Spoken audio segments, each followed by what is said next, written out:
할렐루야. 할렐루야. 하나님 우리를 사랑하십니다. 우리 옆분에게 한번 인사할게. 밝게 웃으면서 하나님이 사랑하십니다. 시작. 한 번만 더 인사해. 하나님이 좋은 걸 준비하십니다. 시작. 아멘. 여러분, 하나님이 사랑하는 걸 믿으시기를 바랍니다. 또 하나님이 좋은 것 중에 좋은 것을 준비하고 계심을 믿으시기를 바랍니다. 눈에 보이는 환경이 아니라 하나님이 준비한 것을 바라보며 붙잡고 나갈 수 있는 저희들이 됐으면 참 좋겠습니다. 오늘 말씀에 은혜가 있으시기를 축복하고 말씀 가운데 또 힘을 내고 용기를 하나님이 주시기를 바랍니다. 이제 오늘부터 누가복음을 한 1년 정도 잡아서 한 책을 한 1년 정도 강해를 하고자 합니다. 오늘은 누가복음 강의 첫 번째 시간입니다. 말씀의 제목은 응답하시는 하나님이라 잡아봤습니다. 한번 따라해 보실까요? 시작. 네, 응답하시는 하나님입니다. 누가복음 1장 1절에서 25절의 말씀입니다. 오늘 말씀은 잘 아시는 말씀입니다. 침례 요한이, 세례 요한이 태어나는 장면입니다. 예수님이 이 땅에 오시기 전에 침례 요한, 세례 요한은 6개월 먼저 태어났습니다. 아시다시피 예수님과 침례 요한은 친척지간입니다. 그리고 6개월 차이에 시간차를 갖고 이 땅에 태어났습니다. 이 침례 요한, 죄송합니다. 이 세례 요한의 부모님은 이름이 오늘 본문에 읽으신 것처럼 사가랴와 엘리사벳입니다. 이 두 사람은 제사장입니다. 모세의 형님이었던 아론의 후손들입니다. 아론의 후손들은 대대로 제사장, 요즘 같으면 목사와 같은 역할을 감당했던 사람입니다. 근데 이 두 사람이 오늘 기적적으로 침례 요한을, 세례 요한을 낳는 장면을 소개하고 있는데요. 이 두 사람은 불임 부부였습니다.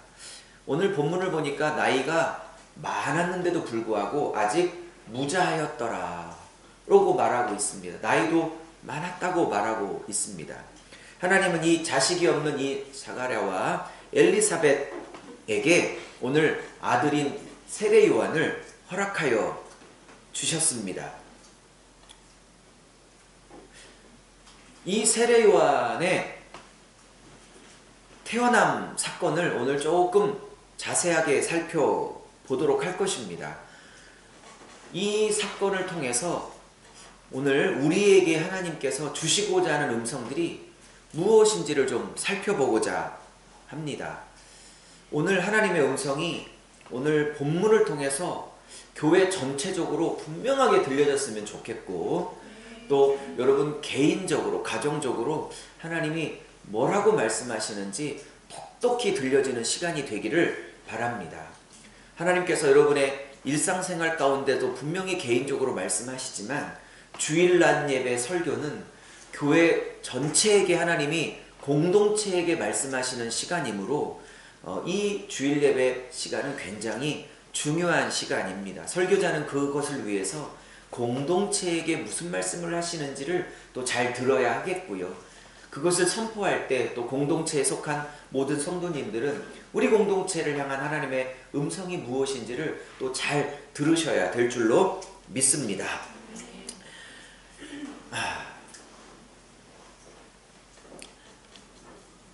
이 세례 요한, 침례 요한은 구약 때 잘 예언되어진 사람입니다. 말라기 4장에도 그렇고 이사야 40장에도 그렇고 하나님이 보내실 메시아 예수 그리스도가 이 땅에 오기 전에 예수님의 길을 미리 준비하고 예비하는 자가 꼭 필요하다고 말씀을 하셨는데 그가 바로 세례 요한입니다. 그래서 세례 요한의 사역이 반드시 먼저 있어야 그 다음에 메시아인 예수께서 오셔서 우리를 구원하시는 사역을 시작할 수 있는 것인데, 이렇게 중요한 세례 요한의 사역이 필요한데, 그러려면 세례 요한이 먼저 이 땅에 태어나야 하겠죠. 그 태어남의 과정을 좀 살펴보고자 합니다. 오늘 본문을 통해서 설교자에게 하나님이 먼저 주셨던 몇 가지 음성을 함께 나누고자 합니다. 저에게 주셨던 주님의 첫 번째 음성은 다음과 같습니다. 첫 번째로 뭐냐면 이런 것입니다. 하나님은 한 영혼의 가치를 사랑하는 사람을 기뻐하신다는 사실입니다.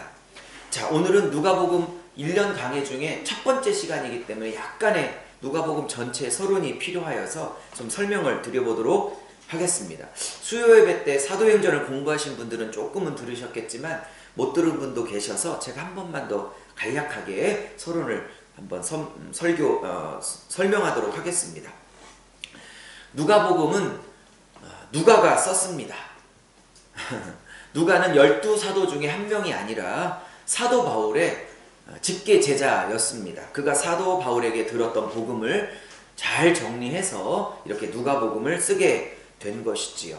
누가복음은 한 사람을 위해서 쓰여졌습니다. 오늘 읽었던 것처럼 1장 3절에 보니까 그 모든 일을 근원부터 자세히 미루어 살핀 나도 데오빌로 각하에게 차례대로 써 보내는 것이 좋은 줄 알았노니 라고 말하는 것을 우리는 볼 수 있습니다. 이 누가복음은 이제 막 예수를 믿기 시작한 로마의 고위 관리인 데오빌로라는 각하에게 개인적으로 쓴 서신서가 이렇게 66권 성경, 정경으로 편입되게 확정되게 된 것입니다. 이 데오빌로가 누군가 확설이 많지만 이 데오빌로는 각하라는 명칭을 붙인 걸 보면 로마의 고위 관리였으니 분명합니다. 각하라는 말은 총독 이상의 직분자에게만 쓰는 것이기 때문에 상당히 높은 지위를 가지고 있는 사람이었다고 볼 수 있어요. 이 데오빌로란 뜻은 하나님을 사랑하는 자라는 뜻을 갖고 있습니다. 누가는 이제 막 예수를 믿기 시작했던 로마의 고위관리 데오빌로라는 한 사람에게 편지를 2번을 써서 보냅니다. 첫 번째 편지는 예수님의 33년의 생애를 잘 요약해서 기록한 첫 번째 편지 누가복음이고요.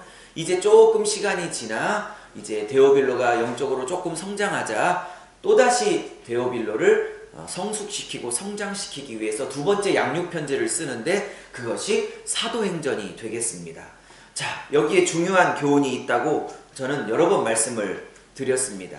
누가라는 사람이 이 데오빌로라는 한 영혼을 향한 그 사랑 때문에 이 2권의 편지가 쓰여지게 된 것입니다. 누가복음과 사도행전입니다.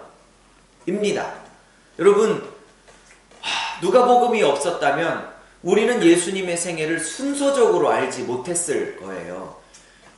누가복음은 다른 복음서와 달리 예수님의 생애를 시간적으로 돌아가실 때까지 순서적으로 연대순으로 기록했기 때문에 시간적 사건의 순서를 잘 알 수 있도록 잘 요약해 놓은 복음서입니다. 또한 사도행전이 없었다면 우리는 어떻게 성령이 임하게 되셨는지, 그리고 성령이 임하여 교회와 함께 어떻게 로마까지 땅끝까지 복음이 전 세계적으로 베드로와 특별히 바울을 통해서 전 세계적으로 펼쳐지게 되어졌는지 우리는 전혀 알 수가 없었을 것입니다. 근데 누가가 이 데오빌로라는 단 한 사람을 말씀으로 양육시키기 위하여 개인적으로 썼던 편지가 2권의 성경책으로 들어오게 되었다는 사실입니다. 이것이 얼마나 귀한 교훈을 우리에게 오늘 던지고 있는지 모르겠습니다. 오늘 본문을 좀 본격적으로 살펴보기 전에 제가 첫 번째로 이 교훈을 여러분과 나누려고 했던 이유가 이러한 것입니다. 이 2권이 탄생되어지기까지 한 영혼, 즉 데오빌로라는 이제 막 예수를 믿기 시작했던 한 로마 고위관리 한 사람을 향한 누가의 한 사람을 향한 사랑이 없었다면, 한 사람을 향한 가치를 그가 깨닫지 못했다면 누가복음과 사도행전은 오늘 우리의 손에 들려지지 못했을 것입니다. 한 영혼의 사랑 때문에 이 귀한 책이 우리 손에 들려지게 된 것입니다. 할렐루야. 사랑하는 여러분, 오늘 주님은 우리에게 이렇게 말씀하는 것이 아닐까요? 한 영혼의 가치를 소중히 여겨야 한단다. 한 영혼의 가치를 소중히 여겨야 한단다. 사랑하는 여러분, 저와 여러분이 이 한 영혼의 가치를 소중히 여길 수 있는 분들이 다 되시기를 바랍니다. 한 영혼의 가치를, 그리고 한 영혼을 향한 사랑이 없었다면 이 두 권의 책은 우리 손에 들려지지 않았을 거예요. 같이 살고 있는 남편의 가치를, 영혼의 가치를 소중히 여기십시오. 같이 살고 있는 아내의 가치를, 그 영혼의 소중함을 귀히 여기십시오. 여러분에게, 그리고 저에게 허락하신 그 귀한 아들과 딸들, 자녀들의 가치를 소중하게 여기십시오. 그리고 여러분께 붙여준 부모님들, 또한 동생들, 또한 직장의 선후배들, 친구들, 특별히 우리가 7월 30일 날 초청하려고 마음에 품고 기도하고 있는 믿지 않은 그런 태신자들, 그들의 가치를 소중히 여기시기를 바랍니다. 사랑하는 여러분, 한 영혼의 가치를 소중히 여기지 않는 자에게 하나님이 축복하시지 않습니다. 특별히 아직도 예수를 믿지 않고 있는 여러분을, 그리고 저를 낳아주신 부모님의 영혼의 가치를, 영혼의 소중함을 소중히 귀하게 여길 수 있게 되기를 바랍니다. 이 세상 사람 중에 가장 고마운 분이 있다면 나를 낳아주신 부모님 아니겠습니까? 물론 십자가에 달려 돌아가신 예수님과 그 아들을 내어주신 하나님 빼놓고는 이 땅에 살고 있는 사람 중에 가장 소중한 분은 나를 낳아주신 부모님일 것입니다. 할렐루야. 그리고 내 남편을 낳아주신 시부모일 것이고, 내 아내를 낳아주신 처가댁, 장인, 장모일 것입니다. 그렇지 않습니까? 아멘을 안 하시는 건 뭐지? 다시 해볼게요. 나를 낳아준 부모님이 가장 소중한 것 아닙니까? 아멘. 근데 그 부모님이 정말 지옥 가는 걸 여러분이 보시겠습니까? 저와 여러분 예수님을 꼭 붙들고 있으니까 천국을 가실 겁니다. 아멘. 그런데 여러분의 부모님이 지옥에서 여러분의 이름을 부르며 아들아, 딸아, 왜 나에게 예수 소개하지 않았니? 왜 아들아, 딸아, 나에게 예수 믿어야 된다고 강권하지 않았니? 라고 지옥에서 말한다면 우리는 얼마나 안타까울까요? 아직은 살아계실 때, 아직은 내 핏줄이, 내 동생이 살아있을 때, 그리고 내 소중한 자녀가 살아있을 때, 소중한 내 남편, 자식들이 살아있을 때 기도하고 강권하여 하나님 앞으로 인도해야 될 사명이 우리에게 있는 것입니다. 사랑하는 여러분, 아프리카 가서, 필리핀 가서, 어디 동남아시아 가서 선교하는 것도 귀합니다. 물론 때가 되면 매년은 아니어도 일생에 한 번 내지 두 번 정도는 저와 함께 타국에 가서 정말 하루에 한 끼도 못 먹고 사는 아프리카 애들, 동남아 아시아들을 보며 한 이틀, 3일만 선교 비전 트립을 저와 함께 1년에 한 번 혹은 두 번 정도만 같이 꼭 다녀왔으면 좋겠어요. 그러나 그런 것도 중요하지만 나를 낳아주신 부모님, 나와 한 입을 덮고 살았던 남편, 그리고 아직도 예수를 믿지 않고 있는 내가 낳았던 자식들, 그리고 너무너무 사랑하는 친구들, 직장의 선후배들, 그 영혼들의 가치를 소중히 여길 수 있게 되기를 바랍니다.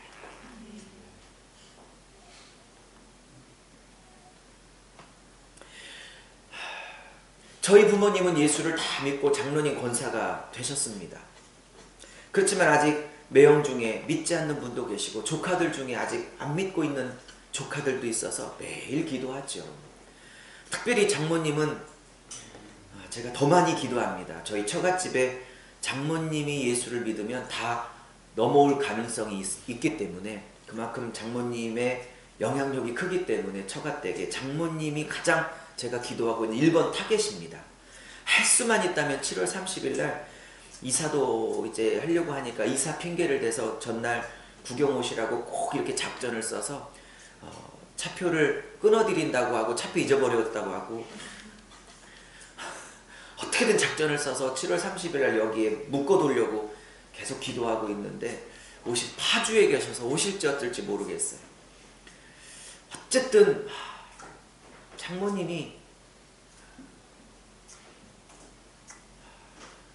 저는 천국에서 저희 매형이 장모님이 저를 향해서 애타게 부르짖는 걸 저는 천국에서 못 볼 것 같습니다. 어떻게든지 살아계실 때 어떻게든지 예수님 믿고 구원받을 수 있게 전부를 다 하려고 합니다. 사랑하는 여러분, 여러분에게 주변에 붙여주신 사람들, 태신자들 정말 마음에 품고 기도해 주시기를 바랍니다. 기도해 주시기를 바랍니다. 기도하십시오.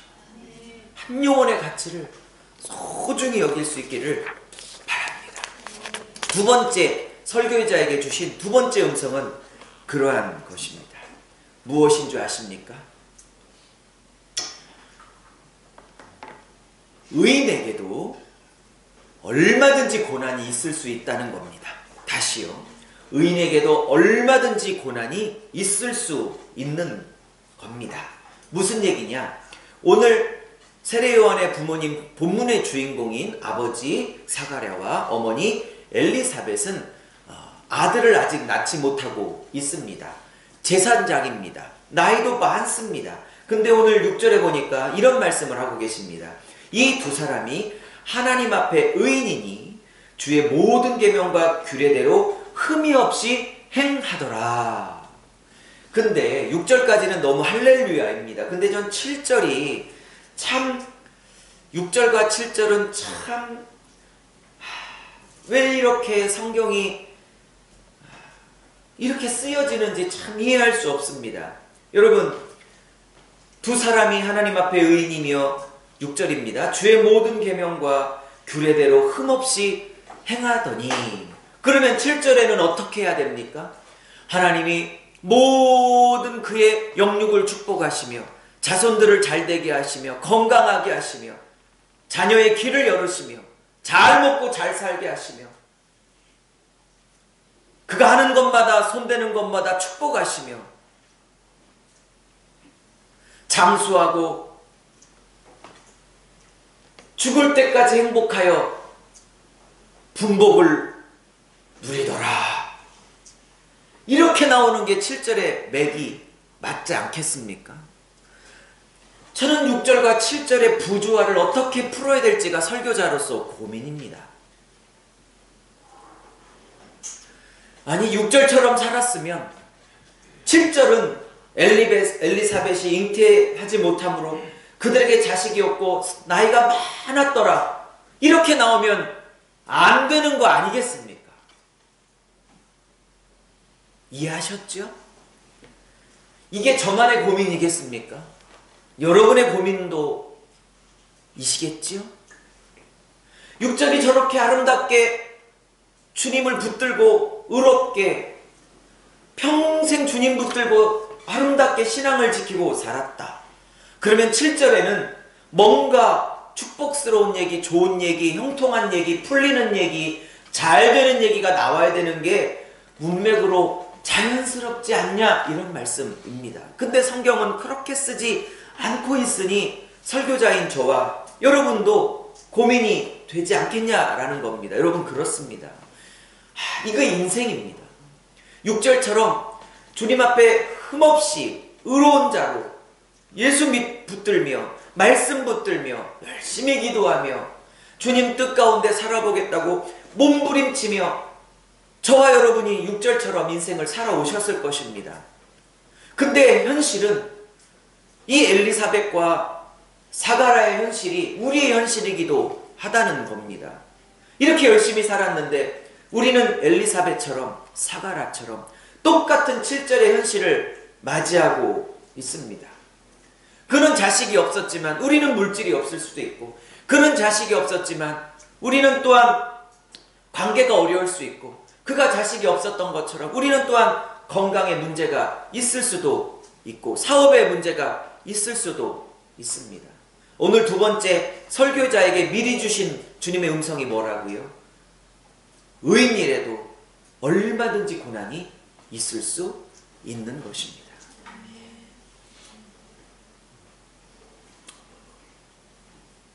그러니 사랑하는 여러분, 내가 뭘 꼭 잘못해서 오늘 이 아픔과 어려움이 있는 것만은 아닙니다.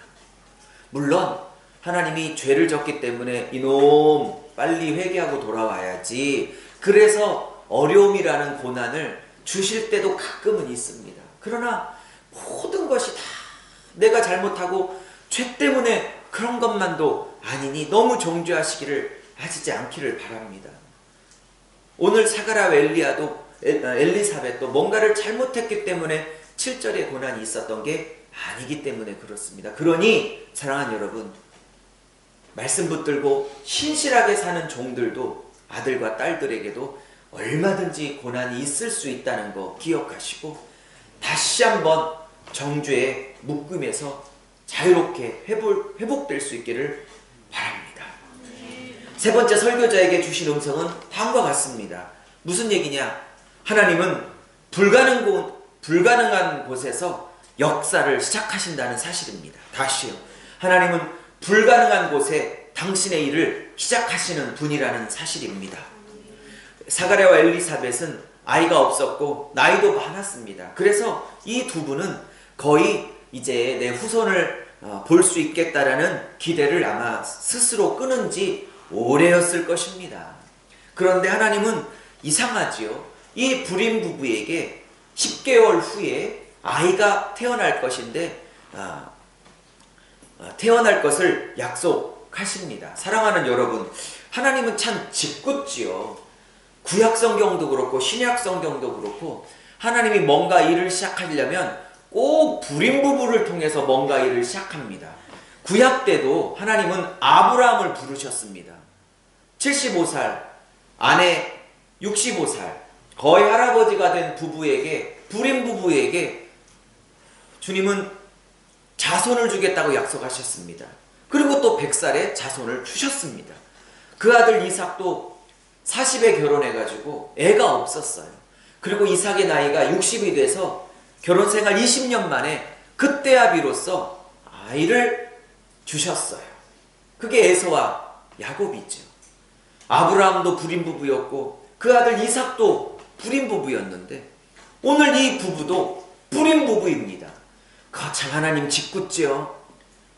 그냥 정상적으로 애를 잘 낳을 수 있는 부부들을 통해서 역사를 이루어가면 좋을 텐데 꼭 하나님이 뭔가 구원 역사, 큰 역사를 이루려면 꼭 선택하시는 가정이 아기를 못 낳는 가정으로부터 당신께서 뭔가 일을 시작하십니다.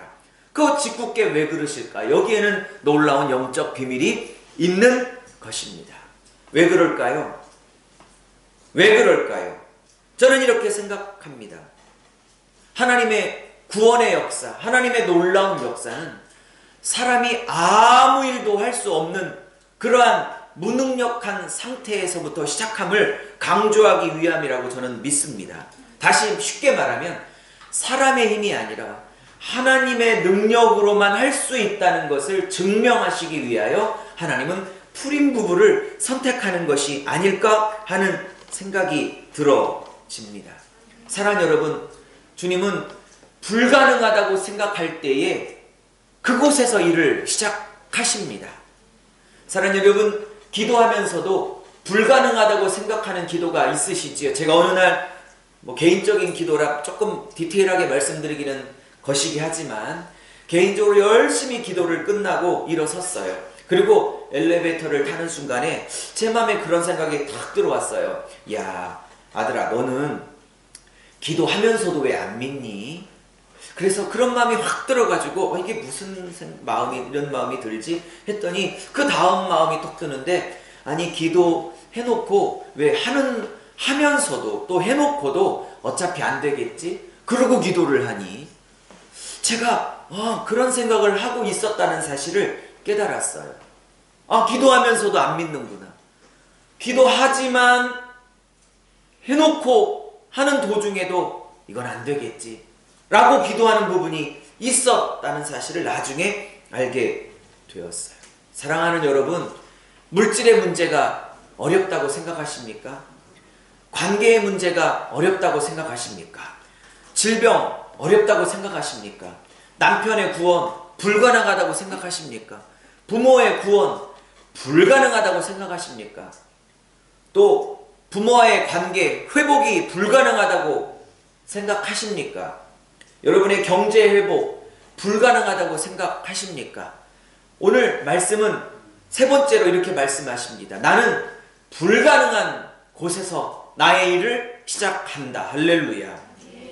그러니 다시 일어설 수 있게 되기를 바랍니다. 다시 기도할 수 있게 되기를 바랍니다. 자, 사가랴와 엘리사벳이 오랫동안 이렇게 아이를 낳지 못하고 있었는데 오늘 그에게는 축복의 날이 됩니다. 그가 이제 제사장이기 때문에 성전에 와서 자기의 직무를 감당합니다. 그리고 분향단에 들어가 성소에 들어가 분향단에 향을 피우며 하나님 앞에 백성을 대신하여 기도를 하고 있었습니다. 여러분, 왜 사가랴가 제비를 뽑아 분향단에 들어가 기도 사역을 감당했는지 조금 아셔야 돼요. 무슨 얘기냐면 이 성전 안에 성소에 들어갈 수 있는 권한은 아론의 후손들만, 즉 제사장들만 들어갈 수 있게 되었어요. 근데 아론 때는 뭐 자식이 몇 명 안 되니까 그냥 들어가면 되는데 이게 지금 수천 년이 지나 한 1500년이 지나 아론의 자손이 너무나 많아졌기 때문에 이 예수님 당시에 이 사가랴 당시에 레위 자손이 한 2만 명 정도가 되었어요. 그러니 이 너무 인구가 많으니까 다윗 시대 때 이 아론의 자손들을 24반차로 이렇게 분류를 했어요. 24계열로 분류해가지고 일주일씩 1년에 2번씩 정도 섬기면 되도록 다 그 사람들을 다 분류했어요. 이 사가랴는 24반열 중에 계열 중에 아비야라는 8번째 반차를 따라온 자손이에요. 그래서 오늘 5절에 보니까 아비야의 반열에 속한 사람이다 이렇게 말하고 있죠. 그래서 다윗 시대 때 24 반차 계열을 만들었는데 그 8번째 반차인 아비야 계열의 자손이었던 거죠. 그래서 1년에 2번씩 한 번 할 때 일주일씩 이렇게 성막의 일을 섬겼는데 그것도 사람이 많으니까 제비를 뽑았어요. 그래서 제비를 뽑아가지고 너는 분향단, 너는 물두멍, 너는 문 앞에 있는 일, 너는 고기를 잡는 일 여러 가지 했는데 그날 제비를 뽑았는데 이 사가랴가 영광스러운 분향단 향을 피우는 그 기도하는 직분에 제비를 뽑았던 거예요. 문헌을 읽어보면 이 분향단에 제비를 뽑을 확률은 평생 한 번 있을까 말까 하는 확률이었다는 거예요. 근데 하나님이 사가랴를 만나주시기 위해서 제비를 또 뽑게 하신 거죠. 자, 제비를 뽑아서 향을 피우고 백성을 대신해서 열심히 기도했어요. 열심히 기도했더니 갑자기 분향단 오른쪽에 천사가 나타나서 다음과 같은 얘기를 하는 거예요. 너의 기도가 하나님 앞에 들은 바 되었으니 내년 이맘때에 너에게 아들이 있을 것이라. 그러면서 이 세례 요한에 대한 사명을 쫙 천사가 이야기하고 있습니다. 자, 세례 요한에 관한 내용은 다음 주에 살펴보려고 하고요. 저에게 주신 세 번째 음성은 이러한 것입니다. 무엇이냐? 우리가 왜 다시 기도를 시작해야 되는 것이냐면 하나님은 우리의 기도를 기억하고 계시기 때문입니다. 오늘 분향단 오른쪽에 나타난 천사는 사가랴 제사장에게 이렇게 말을 합니다. 너의 기도가 하나님께 들린 바 되었다. 13절을 보시지요. 천사가 그에게 이르되 사가랴여 무서워하지 말라. 너의 간구함이 들린지라. 내 아내 엘리사벳이 내게 아들을 낳아주리니 그 이름을 요한이라 하라. 이렇게 말하고 있습니다. 뭐 다음 주에 다시 말하겠지만 이 요한이란 이름의 뜻은 하나님의 은혜를 받은 자라는 뜻을 갖고 있는 아들입니다. 사랑하는 여러분, 저에게 주신 세 번째 음성은 그러한 것입니다. 우리가 왜 다시 기도를 시작해야 되냐? 엘리사벳과 사가랴가 이렇게 오랫동안 기도가 응답이 되어지지 않음에도 불구하고 기도를 포기하지 않는 이유가 무엇인가? 또한 우리 또한 기도를 포기해야 되지 말고 계속해야 되는 이유가 무엇인가? 오늘 천사가 13절에 말했던 것처럼 하나님께 너희의 간구가 들린 바 되기 때문입니다. 사랑하는 여러분, 우리의 기도를 하나님이 들으십니다. 천사는 사가랴에게 이렇게 말합니다. 너희의 기도가 하나님께 들린 바 되었단다. 사가랴와 엘리사벳은 평생 자식을 달라고 기도했지만 주님이 그것을 응답하지 않았기 때문에 아마 그의 마음속에는 절망이 있었을 거예요. 기도해도 안 되는구나. 기도해도 응답하지 않는구나. 기도하면 뭐하냐? 응답하지도 않는데. 어쩌면 그는 기도를 하긴 하지만 자식에 관한 기도는 포기했을지도 모르겠고, 혹은 한다 하지만 기대 없이, 소망 없이 하나님이 응답할 거라는 생각도 하지 않고 그냥 포기하며 막연히 기도하고 있었는지도 모르겠어요. 그런데 오늘 성경은 분명히 천사를 통해 선포합니다. 주님은 우리의 기도를 들으신다 하십니다. 할렐루야. 너의 간구함이 들린지라. 사랑하는 여러분, 기도를 포기하지 마시기를 바랍니다. 사가랴도 하나님이 안 듣고 계신 것처럼 포기했는지도 모르지만 하나님은 듣고 계셨다는 것입니다. 재밌는 건 이 사가랴의 이름도 은혜예요. 이 사가랴의 이름 뜻이 어떤 뜻이냐면 구약 선지자 스가랴와 거의 같은 이름의 뜻인데 어떤 뜻이냐? 참 재밌어요. 여호와께서 기억하시는 사람, 여호와께서 기억하신다 라는 뜻을 갖고 있는 이름입니다. 사가랴, 여호와께서 기억하신다. 사랑하는 여러분, 여러분은 이 시대의 사가랴입니다. 이 시대의 스가랴입니다. 하나님이 저와 여러분의 기도를 스가랴처럼 듣고 계십니다. 우리의 기도는 사가랴처럼 들린 바, 들으신 바 되어집니다. 그러니 하나님이 여러분을 사가랴처럼 보시고 계시니, 기억하고 계시니, 기억하신 바 되시니 다시 한번 힘을 내 포기하지 말고 기도할 수 있게 되기를 바랍니다. 왜냐하면 그가 들으신 바 되기 때문입니다. 마지막입니다. 설교자에게 주셨던 마지막 말씀입니다. 무엇이냐면 이런 겁니다. 기도했으면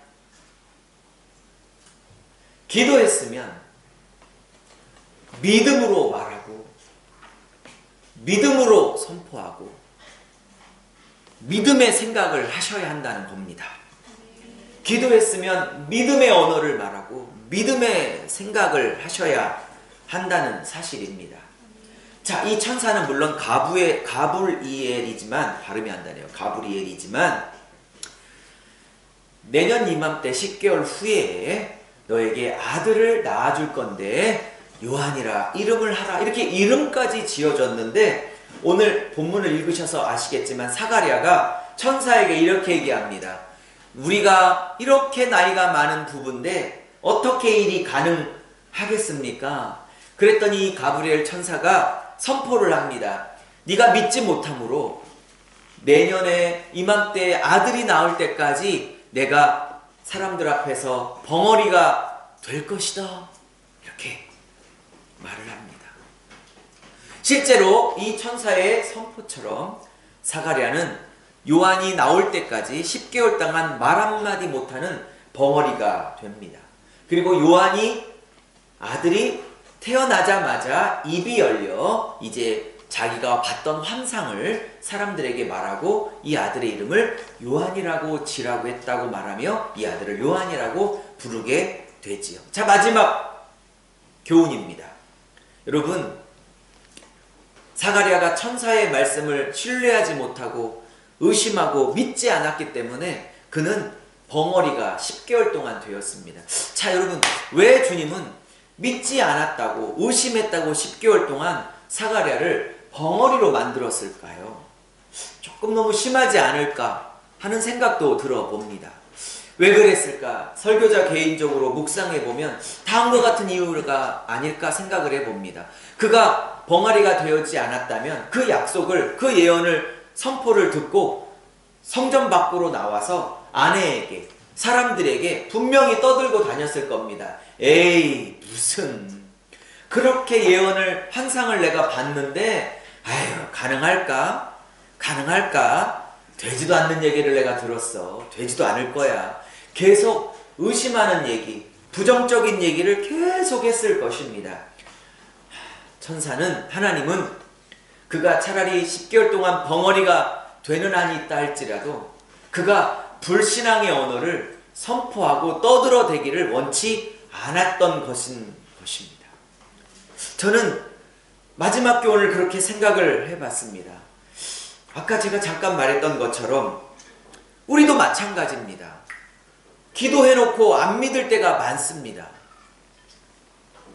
그리고 기도해놓고 그 기도를 다 까먹는 언어를 얘기할 때가 많이 있습니다. 어느 날 기도를 한참 하고 엘리베이터를 타고 내려가는데 제 마음에 그러한 주님의 음성 같은 것이 들렸어요. 마음 안으로. 예, 너는 왜 기도해놓고 안 믿니? 너는 왜 기도하는 거 다 네 입으로 다 까먹니? 기도하지를 말든가. 왜 기도해놓고 말로, 생각으로 그렇게 다 이렇게 까먹고 마니? 다 날려버리고 마니? 기도하면서도 내가 응답할 거라는 것을 왜 믿지를 않니? 제가 깜짝 놀랐어요. 아, 제게 그러한 경향이 있구나. 기도를 안 하는 건 아닌데 실컷 기도해놓고 마음 안에 저도 모르는 사이에 정말 그렇게 해주실까? 정말 그런 일이 일어날 수 있을까? 아니, 왜 저를 그런 눈빛으로 보는지 모르겠어요.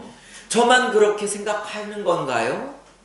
아니, 제 이 마지막 교훈에 동의가 되시는 분들은 한번 끄덕여 보세요. 저만 그런 생각을 한 적이 있나요? 열심히 기도해놓고 저도 모르는 사이에 진짜 이루어질까? 이런 생각을 저만 했던 건가요, 성도님들? 여러분은 안 그러셨어요?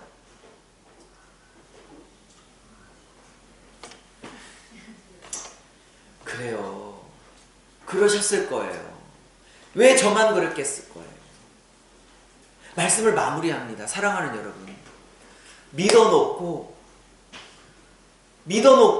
그리고 기도해놓고 그 1시간, 2시간 기도했던 그 기도의 싸움을 부정적인 언어와 불신앙의 생각으로 날려버리지 않게 되기를 바랍니다. 기도하면 그렇게 믿어야지. 왜 기도해놓고 날려버리냐? 왜 죽게 기도해놓고 그 열심히 했던 기도를 왜 다 생각과 언어로 날려버리냐? 기도를 하지를 말든가. 기도하면 내가 할 것을 믿어야지. 사랑하는 여러분, 기도도 중요하지만 기도 다음에 언어와 생각도 중요하다는 사실을 깨달았어요. 절대 기도하셔놓고 의심과 불신앙으로 열심히 했던 기도 날려버리지 맙시다. 기도하면 믿음으로 생각하고 믿음으로 고백하고 믿음으로 선포합시다.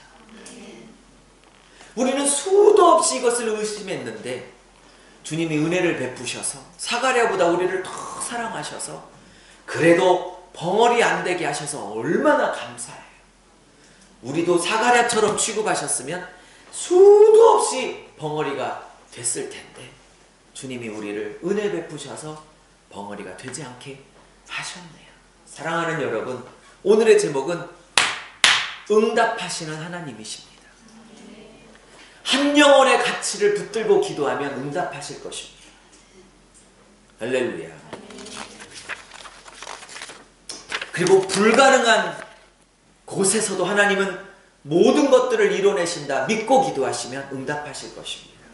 그리고 우리의 기도가 주님께 늘 들은 바 되었다는 사실을 붙들고 기도하시면 응답하실 것입니다. 그리고 기도해놓고 의심하지 않고 믿음의 고백을 하는 자에게 주님은 응답하실 것입니다. 저는 엘리사벳의 이름의 뜻을 풀어드리고 오늘의 설교를 마무리하고자 합니다. 사가랴는 여호와께서 기억하신다 라는 것이라면 그 안에 엘리사벳의 이름을 풀어드리고 말씀을 정리하고자 합니다. 여러분, 끝까지 우리가 포기하지 않고 응답하신 하나님을 붙들고 기도해야 될 이유가 뭔지 압니까? 엘리사벳의 이름 때문에 그렇습니다. 엘리사벳의 이름의 뜻은 뭐냐? 나의 하나님은 절대 믿을 만한 분이다, 이런 뜻이에요. 조금 어려운 말로 풀면, 문자 그대로 풀면 엘리, 나의 하나님은 사벳, 서약이다, 약속이다. 나의 하나님은 약속이다, 이런 뜻인데요. 말을 조금 더 풀면 나의 하나님은 반드시 약속을 지키시는 분이기에 절대 신뢰할 만한 분이시다. 사랑하는 여러분, 오늘 사가랴, 엘리사벳 이름을 붙드십시오. 그분은 나에게 사가랴의 축복, 엘리사의 축복을 주시기를 원합니다. 나를 기억하시고 나의 기도를 들으시고 그리고 절대 믿을 만하며 절대 신뢰할 만한 분이시다. 그 축복이 저와 여러분의 교회의 축복이 되기를 주님의 이름으로 축복하고 선포합니다. 우리 한번 통성으로 기도하기를 원합니다. 우리 한번 말씀을 들은 대로 주여, 오늘 목사님 선포를 통해서 다시 한번 붙들기를 원합니다. 주님, 응답하시는 하나님이십니다. 기억하시는 하나님이십니다. 절대 믿을 만한 분이십니다. 우리의 기도를 들으시는 하나님이십니다. 사가랴처럼 엘리사벳처럼 오래 기도했지만 눈에 보이지 않는다고 포기하지 마시기를 바랍니다. 주님은 들으시고 기억하시고 응답하시는 분이십니다. 우리 통성으로 한번 기도하기를 원합니다. 다시 주님 앞에 나아가기를 원합니다. 기도하겠습니다. 하나님 아버지, 오늘 사가랴와 엘리사벳을 기억하게 하시옵소서. 믿음으로 기도하고 의심하지 않게 하시고 죽도록 기도해놓고 부정적인 생각으로 기도를 날려버리지 않게 하시옵소서.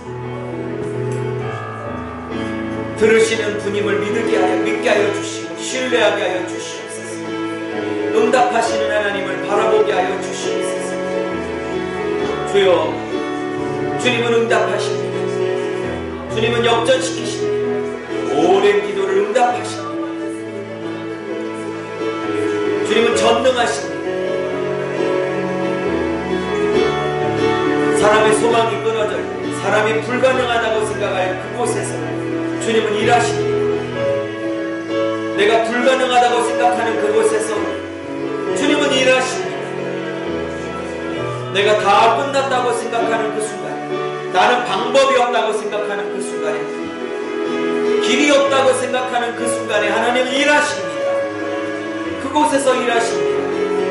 믿음으로 고백하고 의심하지 말고 믿음의 고백, 믿음의 생각하게 하시고 믿음의 언어를 쏟아놓게 하여 주옵소서. 오 주님, 우리에게 믿음의 은사를, 믿음의 분량을 허락하여 주시옵소서. 기도하는 모든 것마다, 오랫동안 기도했던 모든 것마다 응답하여 주시옵소서. 주여 응답하시옵소서. 주여 응답하시옵소서. 경제의 문제든 가정이든 자식이든 남편이든 질병이든 응답하시옵소서. 응답하시옵소서.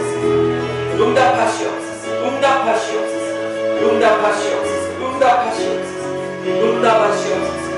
응답하시옵소서. 응답하시옵소서. 우리 다시 한번 기도합니다.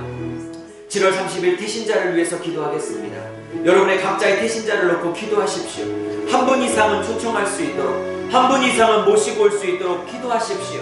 주여, 그날 한 분 이상은 초청할 수 있도록 은혜를 베푸시고 제가 품고 기도하는 영혼들을 하나님 아버지 마음의 문을 여셔서 사단의 역사를 묶임을 다 해방시켜 주셔서 파해 주셔서 초청할 때 응하게 하시고 오셔서 장로님 간증을 통해서 예수 영접하고 구원받고 하나님의 자녀로 거듭나게 하여 주시고 절대로 지옥 가지 않도록 도와주시옵소서. 우리 너무 소중한 우리의 자녀들, 우리의 부모님들을 위해서, 태신자들을 위해서 우리 주여 한번 부르고 기도하겠습니다. 주여 하나님, 마음에 품고 기도하는 태신자들이 있습니다. 우리의 부모님들이 있습니다. 우리의 동생들이 있습니다. 우리 형님들이 있습니다. 우리의 가족들이 있습니다. 우리의 친구들이 있습니다. 직장의 선후배들이 있습니다. 아버지, 저들을 구원하시옵소서. 지옥까지는 원치 않습니다.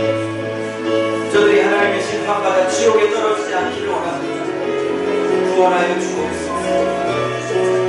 저들을 묶어 끊는 더러운 오감의 세력들, 사탄의 세력들을 다 끊어주시옵소서. 초청에 응하게 하시고 그들의 일정도 조정하여 주시고 초청에 응하여 교회에 나오게 싶은 마음도 주시고 장로님의 간증을 통해서 은혜 받게 하시고 마음 변이게 하시고 예수 영접하게 하시고 거듭나 자녀, 하나님의 자녀가 되게 하시고 구원 얻게 하시고 지옥 가지 않도록 도와주시옵소서. 그날 이 자리가 가득하게 하시고 하나님, 많은 영혼들이 구원 얻게 하여 주시옵소서. 많은 영혼들이 구원, 한 영혼의 가치를 소중히 여기고 한 영혼의 가치를 소중히 여기고 한 영혼의 가치를 소중히 여길 수 있고 한 영혼의 가치를 소중히 여길 수 있고 한 영혼의 가치를 소중히 여길 수 있는 저희가 될 수 있고 태신자를 품고 기도할 수 있고 태신자를 품고 기도할 수 있는 저희들이 될 수 있고 주여 그날 구원하여 주소서. 우리의 부모, 우리의 가족, 하나님 친구들 구원하여 주소서. 방황하지 않게 하소서. 감사하며 예수님의 이름으로 축복하며 기도 올려 싸움나이다. 아멘. 할렐루야. 광고합니다.